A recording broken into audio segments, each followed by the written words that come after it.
अहमदाबाद से लगातार air India के विमान क्रैश से जुड़ी हुई हर खबर हम आपको दिखा रहे हैं। इस समय जिस जगह पर मैं मौजूद हूं, ये सबसे महत्वपूर्ण इस वक्त की जगह, क्योंकि डीएनए सैंपलिंग का जो काम लगातार चल रहा है वो यहीं पर चल रहा है। जो लोग नहीं पहुंच पाए पहले दिन, वो अब यहां पर पहुंच रहे हैं। जितनी जल्दी वो सैंपल्स कलेक्ट होंगे उतनी जल्दी डीएनए का मिलान होगा और इसी के साथ लगती हुई वो मॉर्चरी है जहां से वो बॉडीज सुपुर्द की जाएंगी सबको। दर्द का आलम है, लेकिन इसके साथ ही बड़ी खबर जांच से जुड़ी हुई भी है, जहां पर 28 घंटे के बाद ब्लैक बॉक्स मिल गया। इतनी जल्दी अगर ब्लैक बॉक्स हासिल हो जाता है किसी क्रैश साइट से, तो वो बहुत अहम कड़ी साबित होता है जो जांच की प्रक्रिया होती है उसमें। अंतर्राष्ट्रीय और राष्ट्रीय एजेंसीज को अगर हम मिलाकर देख लें तो 8 ऐसी एजेंसीज हैं जो इस समय इस जांच के काम में लगी हुई हैं। जल्द से जल्द ये पता लगाने की जरूरत है कि ड्रीमलाइनर जैसा एक विमान क्यों क्रैश करता है, क्या कारण उसके रहते हैं। तस्वीरें हम आपको जो अलग अलग जो अहम तस्वीरें हैं अहमदाबाद से निकलती हुई वो सभी दिखा रहे हैं, जहां पर फोकस अभी एक तरफ ये है कि जो परिजन हैं जिनके अपने चले गए या फिर जो घायल हैं उनकी स्थिति क्या है। दूसरी तरफ सबसे बड़ा सवाल बना हुआ है इस पूरे मामले की जांच को लेकर कि आखिर किस तरीके से यह हादसा हुआ, क्यों यह हादसा हुआ, सैबोटाज को क्या रूल आउट किया जा सकता है। और इन सारी चीजों पर हमारी नजर लगातार बनी हुई है, क्योंकि सरकार ने भी कड़ाई अब ड्रीमलाइनर को लेकर कर दी है।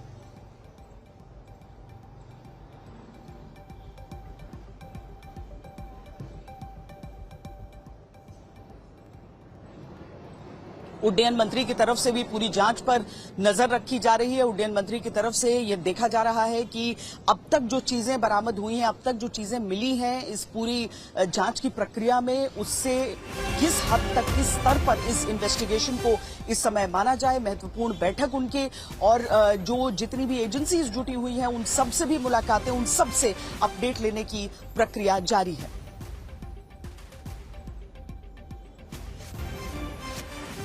अमित भारद्वाज और जानकारी के साथ हमारे साथ इस समय जुड़ रहे हैं। अमित, जिस तरीके से 28 घंटे पे ब्लैक बॉक्स मिलने पे उड्डयन मंत्रालय की तरफ से ये कहा गया कि ये बड़ी उपलब्धि है, क्योंकि 28 घंटे में अगर आपको मिल जाता है तो सीधी सी बात ये हो जाती है कि जांच को रफ्तार मिल जाती है। और अब ये अपडेट्स लेने का भी प्रक्रिया, मतलब ये हम कुल मिलाकर समझें कि फोकस जल्द से जल्द इस पूरे मामले की जांच पूरी होने पर है।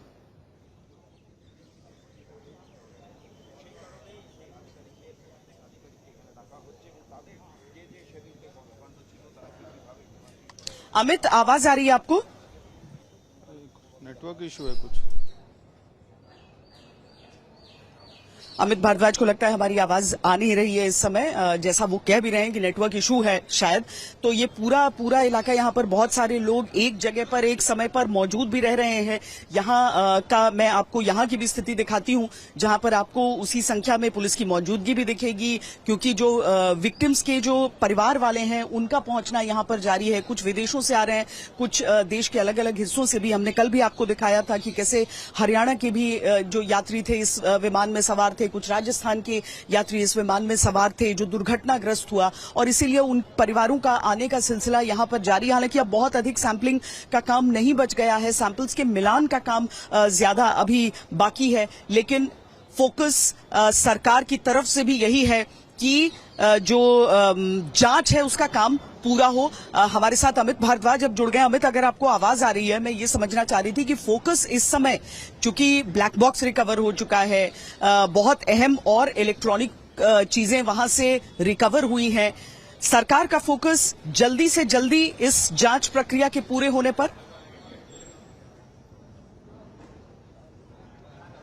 श्वेता, इस वक्त की हम एक बड़ी खबर अपने दर्शकों को बता दें। 10:30 बजे मिनिस्ट्री ऑफ सिविल एविएशन में एक हाई लेवल मीटिंग हो रही है, और ये पहली ऐसी मीटिंग है जो राजीव भवन के अंदर होगी हादसे के बाद, क्योंकि उसके बाद हमने देखा था जिस दिन AI-171 का हादसा हुआ, civil aviation minister Ram Mohan Naidu Vijayawada में थे, वहां से सीधे अहमदाबाद पहुंचे। MOS मुरलीधर मोहोल, उन्होंने बैठक ली थी मंत्रालय के अंदर, लेकिन वो भी सीधे अहमदाबाद पहुंचे थे, और तब से लेके कल तक सारी अहम बैठकें अहमदाबाद के अंदर ही हो रही थी, लेकिन अब 10:30 बजे जो मिनिस्ट्री ऑफ सिविल एविएशन के अंदर मीटिंग हो रही है, इसमें डीजीसीए के टॉप ऑफिशियल्स को बुलाया गया है।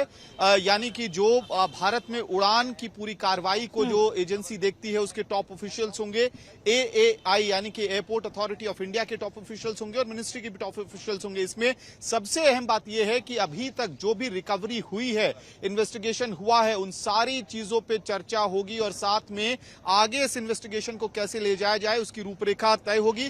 साथ ही एयर सेफ्टी को लेके आज बड़े निर्णय मंत्रालय के अंदर लिए जा सकते हैं, जिसका प्रभाव सिर्फ एयर इंडिया नहीं बल्कि ओवरऑल जो सिविल एविएशन का इकोसिस्टम है इंडिया में, उस पर देखने को मिल सकता है।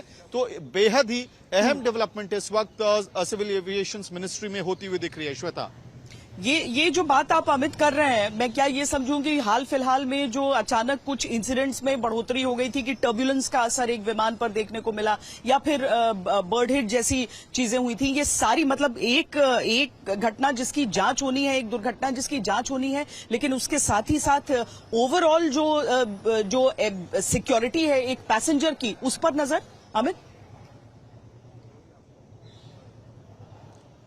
बिल्कुल श्वेता, देखिए पिछले कुछ समय में हमने देखा है, अगर आप एक लिस्ट निकालना शुरू कर देते हैं तो इंडिगो की एक एयरलाइन दिल्ली से श्रीनगर के लिए उड़ती है और उसके नोज में बहुत डैमेज होता है और उसको लेकर कोई अभी तक हमें इंफॉर्मेशन नहीं मिला कि मंत्रालय ने क्या कार्रवाई की है इंडिगो के खिलाफ या इंडिगो ने अपनी तरफ से क्या स्पष्टीकरण दिया था इस पूरे मामले को लेकर कि आखिरकार कहां चूक हुई, क्योंकि आप जिस तरह का वो एक्सीडेंट हुआ था बहुत खतरनाक स्थिति उत्पन्न हो सकती थी।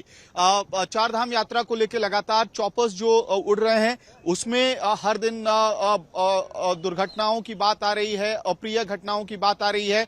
कार्रवाई वहां पे जरूर हुई एक प्राइवेट चॉपर कंपनी के खिलाफ, लेकिन इस तरह की घटनाओं में पिछले कुछ समय में बढ़ोतरी हुई है और संभवतः अब इस क्रैश के बाद हो सकता है कि मंत्रालय कड़ा रुख अपनाना शुरू कर दे। और खासतौर पर जिस तरह से कल का ऑर्डर अगर आप ध्यान देंगी श्वेता, जो डीजीसीए ने एयर इंडिया के ड्रीमलाइनर फ्लीट्स के लिए निकाला था, उसमें पिछले 15 दिनों में जो स्नैक्स आए हैं उन सब की रिपोर्ट जमा करनी पड़ेगी।